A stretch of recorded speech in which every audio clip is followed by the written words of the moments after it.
I mean, there's no room for me. I mean, she has four kids, so her room is a 4-bedroom. So, but she's always told me if she had an extra space, I would be welcome to come. But as of right now, she doesn't have really any extra. Oh my gosh. Why does that bring the emotions up? Cause I'm excited that I have someone in my corner to help me, knowing that my mom's not really helping me in that way. Let me say this. So your mom she's not here right now, okay? No. So she's not in front of you, man. If you can give her a heartfelt message of just what's on your heart and your mind, look her dead in the camera and tell her how you feel.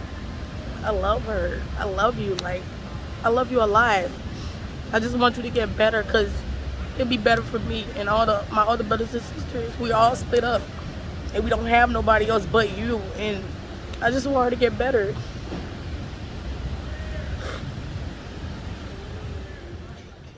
What's up, YouTube? Become a member of the channel. Click the join button. You're gonna get access to exclusive content, more updates, post-interview reactions, and the lost tapes that never made it to YouTube. Click the join button, become part of the family. Now back to the content. What's up, YouTube? Atlanta Street Interviews out here with another one. So we got a young lady with us today. How you doing today, miss? I'm good, and you? All right. I love that energy and that smile. I'm good. Thank you for asking. Thank you for asking. So, are you homeless? Yes, I am currently homeless, staying in and out of hotels.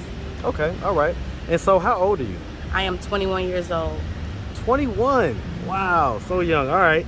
And so, how long have you been in this state of, I guess, semi-homelessness? I've been in this semi-homeless since I was 18. I grew up in foster care since I was 12. In and out of group homes, in and out of foster homes. No one really wanted to adopt me. I grew up in one of the foster homes, getting abused and everything. Kind of traumatized me a lot. What type of abuse? Like physical, sexual, verbal abuse. Never really tried to teach me the right things in life to move forward and try to be independent. So some of the things I learned now, I have to do on my own, which I'm still struggling with. So paying a hotel $1,700 a month is kind of hard. I mean, that's hard for anybody. But $1,700 a month is a nice little monthly amount to pay for housing, especially at the age of 21. Well, I tried to do Section 8, but they denied me because of, because I didn't finish high school, and plus me being in the system, they don't have any emergency accounts for the people that are in the system, so it's kind of hard. You say being in the system, you mean like the foster care? Yeah, foster care system. Okay. It's kind of hard, because being in the foster care system is like some things they're able to help you with like emergency food stamps and things like that, but there are certain things that with the housing, if you don't have certain qualifications for housing or finish high school, it's kind of hard to get into those independent living. I learn something new every day. I didn't know that about high school. I'm gonna have to check that out, because I know several people that have Section 8 that didn't finish high school, but I'm not doubting you. I think that you may know more than I. Most people, I mean, I honestly feel like I'm doing better, but it's still like a here and there struggle. I've been living at this hotel for 3 months now, and actually the system actually paid for the hotel, but I actually had to come up with the money this month myself to try to pay for another month so that I could get a new job. So they only paid for it for a certain amount of time? Yes, they only pay when you age out of care, which you age out of 18. When you age out of care, there are things that come and goes. Growing up in the system is kind of different from normal, because sometimes the system, they help you, but sometimes they don't. They're supposed to teach you independence, but me growing up in the system since I was 12, I didn't really learn independence. I just kept moving forward and trying to understand things in life, which kind of made it hard for me. End up being left out on the street, lived on the street for 4 years in total. You're talking before you was 18? Before I was 18. I lived on the street. Let's put a pin right there. Let's kind of go back, right? Mm-hmm. So, where are you from? I'm from Atlanta, Georgia. Hey man, shout out ATL, man. Yes, I am. All day, man, all day. What side of town did you grow up on? I'm from the west side. Hey man, shout out the west side, man. I'm an east side representing myself, but definitely shout out the west side, man. All right, and so growing up on the west side, up to the age of 12, Who did you live with? Well, I was in and out of family members' homes, being Okay. abused as well. Are we talking sexual abuse or? All sexual, All verbal, abuse? and physical. Okay. I okay. used to play basketball, but So let me ask, I mean, where was your mom? well, technically my mom was on drugs. She wasn't able to take care of me at all. When Do you she know had, what drug she was on? No, I do not, and I'm scared to find out. Okay, do you have any brothers and sisters? Yes, I have 9 other brothers and sisters. Through your mom? Yes. Okay, do you know how many dads? I don't know my dad, and I don't know who their dads are. So you've never met your dad? No. Okay. To this day, I still talk to my mom, but I try to build a bond with her, but it's not really working out well. My aunt, she tries to get me to go and see her, try to help her out, but my mom is just this thing that she has going on. She doesn't. Is she still on drugs? I don't know if she is, but I recently found out that she was taking drugs, and now it's to the point where I'm her only child that sits beside her bed, try to make sure she's good, and try to spend my last dime to make sure she's happy. And all I get back in return is the disrespect and as treated as if I'm not hers. So it's kind of heart touching. Some of my family don't understand why I still try to build a bond with her, but in my mind, in my heart, I try to build a bond with a mom that I barely know. I was about to say, that's your mom. It's just a natural desire to want to have a bond with your mom, and I Yeah. think that's any human can understand that. And sometimes I want to give up, because with the things she tells me, like I'm a mistake, she wish she never had me, I'm a one-night stand child. That type of things, when she say those things to me, when I'm only trying to build a bond with her, it hurts me a lot. How does it really make you feel? Well, I used to be a cutter. I used to cut, but going through therapy and everything kind of helped me learn how to journal and use my coping skills. Thank God for that. Thank God for that. Okay. Yeah, therapy is, vastly important in our community. I think it's something that we don't do enough of. All right. Okay. And so, growing up to the age of 12, you was just kind of here and there with different family members. When did the sexual abuse start? What age? The sexual abuse started actually when I was 4. And who was that did that? It was my aunt that I used to live with before. I used to live with my grandma, but my grandma died. And so what type of sexual abuse was she doing to you? More like fingering me, which is I didn't feel comfortable with. I mean, I didn't know what it was, but when I got to an older age, I would run away from home. I would run away, and I'd be gone for months and months. And they'll eventually call the system, and they'll end up bringing me back to the home, but I would always tell them that I didn't want to be there. One of my aunts, she actually helped me when I hit 12, she actually helped me get out of that situation. Did she know that you was being abused in that way? Well, no, she did not know until a year before I turned 12. And what she was waiting on was me to turn 12 so that she could get me out of the home.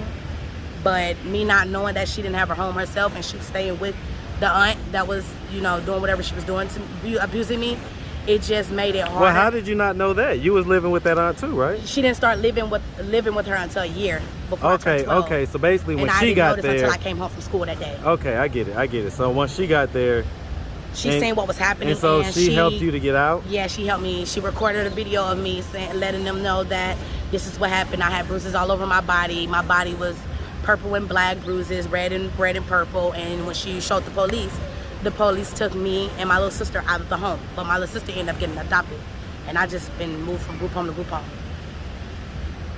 And so you never got adopted by actual family? No. So it's just group homes the whole time? And independent living programs. And so you say that there was abuse that occurred there as well? The foster home that I was in, it was abuse, physical and verbally abuse, because she would take, it's like a little wooden spoon. Like when I wouldn't let her try to control. I mean, we had that. No, that was called Mr. Wildo, man. Yeah. Shout out Mr. Wildo, man. My great grandma and my grandma, boy, they taught us some lessons with Mr. Wildo. But we had a big old wooden spoon, and so basically you used to get spanked with that? I used to get spanked for no apparent reason because my aunt had already told me that when me and my sister got put into the foster home together, don't let no one turn my sister against me. And the foster lady was trying to do that, and I was just, letting her know, like, that's my sister, you're not going to turn her against me. And so she said some things about my grandma and my brother. And my brother, he's passed when he was 25. He died in 2011. I was still with her within the time being. I used to go to school, walk to school every day. she would make my sister lunch, but wouldn't make me lunch, and like wouldn't feed me. And she would tell the defects worker that she didn't want me in her home anymore. And that's how me and my sister ended up getting separated. And ever since then, I just been moved from home to home. I've been in over 12 So I mean, I'm gonna ask you though, right? Because you know, there's always two sides to a story, right?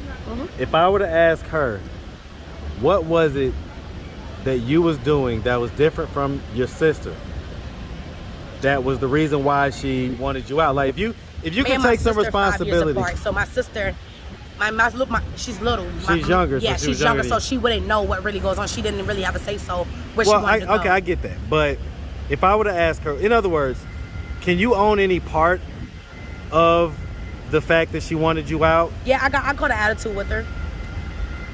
I caught her. I mean, and that's understandable. Like, I cussed her out because I felt like she was taking my sister away from me. She would like do things with my sister, but wouldn't do them with me, and she would leave me in the house alone and stuff like that. Like, she made it seem like I was just such a bad child, and I really wasn't. I was the sweetest person ever.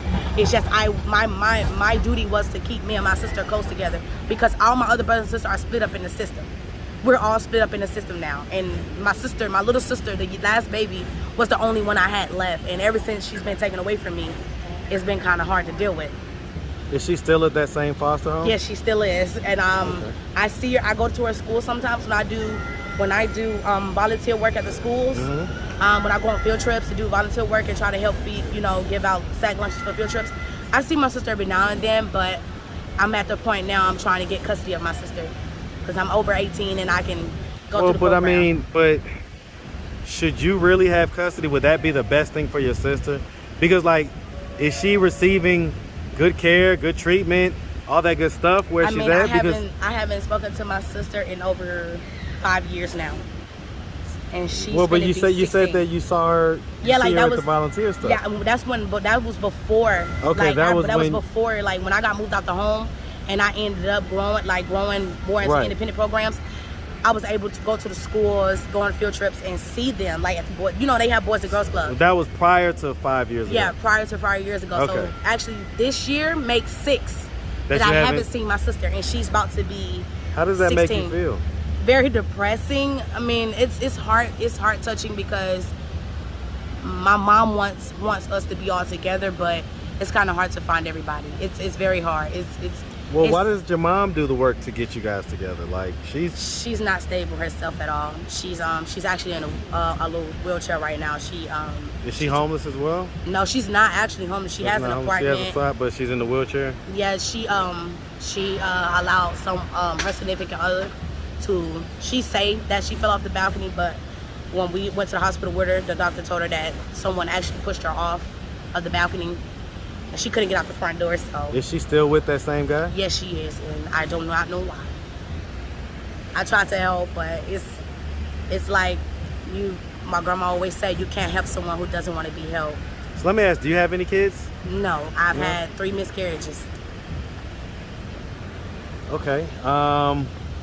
When was the last miscarriage? 2 years ago. 2 years ago? So, I mean, I'm going to ask this kind of tough question, right? So, why were you, kind of getting pregnant while you were still kind of homeless? Well, 2 years ago, I actually did have an apartment through a program, but because of COVID, they closed. And then prior to that... The apartment closed? Yeah, the program closed because of COVID. One of the managers, she ended up getting real sick, and she had to close down the program. So I ended up having to leave, and ever since then, I've been in hotels, in and out of hotels. Okay, are you in a relationship right now? No. No? Okay. I'm actually single, not looking for anybody but God. I hear that. God is my life and my savior. Okay, all right. Yeah, I mean, because, I don't think you should necessarily put your energy into trying to adopt your sister, right? I think you should get yourself stable first. And if your sister is not in need of adoption, in other words, if the house that she's at is perfectly fine, I don't think you should take her out of that. Right? Yeah, that would be disruptive. They say the system is supposed to help, but they're supposed to keep families together, but they didn't keep us together. And that's what led to me wanting to end my life majority of the time. Got sent to mental placements, end up going to therapy. Therapy is actually what helped me the most. Therapy is what helped me the most, and having someone like my aunt who helped me get out that situation to this day, if you guys will see her, you guys will understand that she actually motivates me. She motivates me to do better. And she even the one that's tried to help me get closer to my mom, but my mom is not the type of person that wants to build a bond with her children. Is she still having to live with your other auntie? No, or? she has her own home. Okay, she's got her own place now. And she has her kids too, so I mean there's no room for me. I mean she have four kids, so her room is a 4-bedroom. So, but she's always told me if she had an extra space, I would be welcome to come. But as of right now, she doesn't have really any extra space. Oh my God. Why does that bring the emotions up?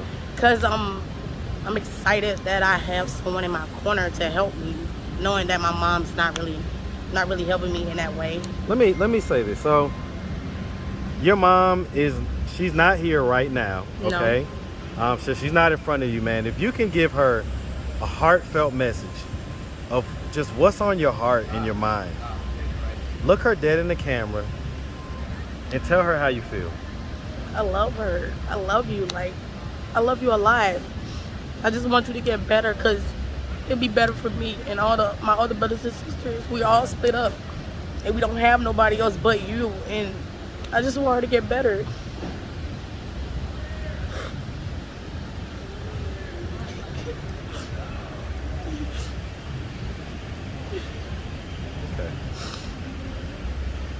All right. I'm trying to get better at life. I'm trying to learn things on my own. I'm trying to get better, but it's kind of hard when I'm still growing without a mother or a father in my life. And as of right now, I know that I will never feel the love of a mom or a father by the way my mom treats me. I love my mom. It's just I want her to get better. She doesn't want to go to rehab. She doesn't want to get help, so I don't know what else I can do to help her. What's her drug of choice? I don't even know what type of drugs she used to do. So, I mean, she just drinks. Do you have a history of drugs? No, I smoke Black and Mounds. That's about it. Okay. My mom, she has a metal plate in her heart.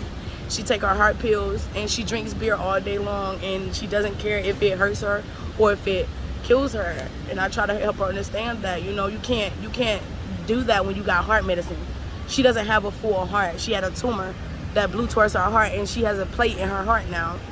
And I'm trying to help her understand that the more you drink, the more you're damaging that plate, and it's going to fail. And she just don't want to listen to me. So I don't know what else I can do to help. Okay. All right, miss. Well, listen, we really appreciate you taking the time. Thank you guys for listening. Absolutely, absolutely. I am going to ask this question because you are a lady out here on the streets. And so, do men offer you money for sex? No, they just stare. They just stare. I've seen a couple of people probably drive by and almost crash their car with their woman in the front seat. So they don't actually make the offer, they just kind of stare? They just stare at me, and it's a little uncomfortable, but I'm used to it by now because I look more like my mom. And so you've never had to sell yourself or do anything like that? Okay. No. Do you get a check every month? No. No? Okay. So what do you do for income? Right now, I'm actually unemployed right now. I'm looking for a good paying job. I actually just had an interview yesterday at Taco Bell. She told me she will give me a call back to let me know if I got the job or not. So. How long ago has it been since you've had a job? A week. A week? Okay. So did you quit that job, or did you? I quit that job because the job I had, the lady she was being, you know how they call it nitpicking? Mm-hmm. I would have to be there at 11:30, and she wouldn't get there to 12, which the restaurant opened up at 12, and she would wait to 12 o'clock and come in and rush me to set up the tables and everything. And she would also be a little racist towards me.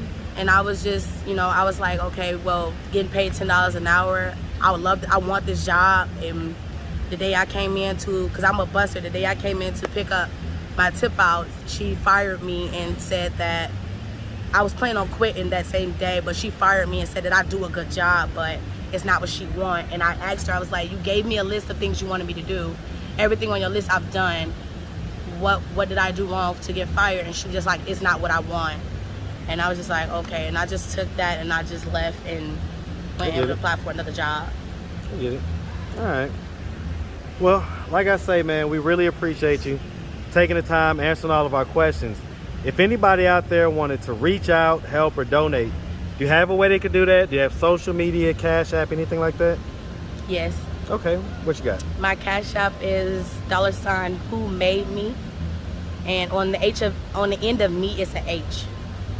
Okay, so WHOMADEME and then the H on the end? Mm-hmm. Okay, all right. Any social media? I have an Instagram. It's called _KillingItDamn. Killing, so killing or killing? Killing without the G. Killing it and then who? DAMM. Okay, all right. And my Facebook is Samantha Williams. My picture will pop up. All right. Well, listen, like I say, we really appreciate you. And we definitely wish you nothing but the best out here, okay? Thank you guys for listening and watching. Make sure you have a good one, okay?